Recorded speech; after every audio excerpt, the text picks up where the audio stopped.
അഹല്യയിലെ വിദഗ്ധരായ ഡോക്ടർമാരുടെ ചികിത്സ കൊണ്ട് എനിക്ക് എന്റെ കാഴ്ചശക്തി പൂർണ്ണമായും തിരിച്ചു കിട്ടി. ഇപ്പൊ എനിക്ക് ഈസിയായി വായിക്കാം. നേത്ര സംരക്ഷണത്തിന് നമ്മുടെ Ahalya. Ahalya foundation eye hospital, കേരളത്തിൽ എല്ലായിടത്തും. സ്കൂൾ സുരക്ഷാ പദ്ധതിയുടെ ഭാഗമായി പേടിക്കാപ്പള്ളി ഗവൺമെന്റ് ഹയർ സെക്കൻഡറി സ്കൂളിലെ കുട്ടികൾക്ക് മൂവാറ്റുപുഴ ഫയർ സ്റ്റേഷന്റെ നേതൃത്വത്തിൽ പരിശീലനം നൽകി.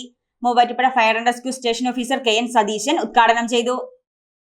സ്കൂൾ സുരക്ഷാ പദ്ധതിയുടെ ഭാഗമായി പേടിക്കാപ്പള്ളി ഗവൺമെന്റ് ഹയർ സെക്കൻഡറി സ്കൂളിൽ അപകടങ്ങളെ അതിജീവിക്കുന്നതിന്റെ ഭാഗമായി മൂവാറ്റുപുഴ ഫയർ സ്റ്റേഷന്റെ നേതൃത്വത്തിൽ ബോധവൽക്കരണ ക്ലാസും ജീവൻ രക്ഷാ ഉപകരണങ്ങൾ പരിചയപ്പെടുത്തലും സംഘടിപ്പിച്ചു. Muvattupuzha fire and rescue station officer KN Satheesan ഉദ്ഘാടനം ചെയ്തു. വെള്ളിയാഴ്ച സ്കൂളിന് അവധിയായിരുന്നു അല്ലേ? വ്യാഴാഴ്ചയോ പിന്നെ ശനിയാഴ്ച അവധിയായിരുന്നു അല്ലെ? എന്തായിരുന്നു അവധി തരാനുള്ള കാരണം? മഴ. ഇപ്പൊ പുറത്തേക്ക് നോക്കുമ്പോ എന്താ കാണുന്നത്? വെയില്, നല്ല ചൂടല്ലേ? ഈ മഴയത്ത് എന്തിനാ നിങ്ങൾക്ക് അവധി തന്നെ? ബാക്കിയുള്ള ദിവസങ്ങളിൽ മഴ വന്നപ്പോ നിങ്ങൾക്ക് അവധി തന്നോ?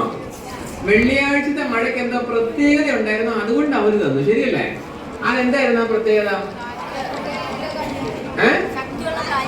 ശക്തിയുള്ള കാറ്റ്, ശക്തിയുള്ള മഴ, കുറെ ദിവസം തുടർച്ചയായിട്ട് മഴ പെയ്തുകൊണ്ട് എല്ലായിടത്തും വെള്ളമൊക്കെ കയറി കിടക്കുന്നു. നിങ്ങൾ വീട്ടിൽ നിന്ന് സ്കൂളിലേക്ക് എത്തുന്ന സമയത്ത് വഴിയില് മുങ്ങിമരണം, തീപിടുത്തം, മഴക്കെടുതികൾ, പ്രഥമ ശുശ്രൂഷ തുടങ്ങിയവയിൽ കുട്ടികൾക്ക് പരിശീലനവും ബോധവൽക്കരണവും നടത്തി.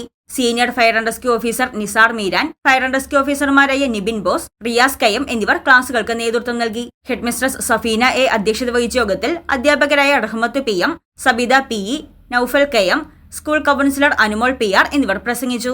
News desk Muvattupuzha news.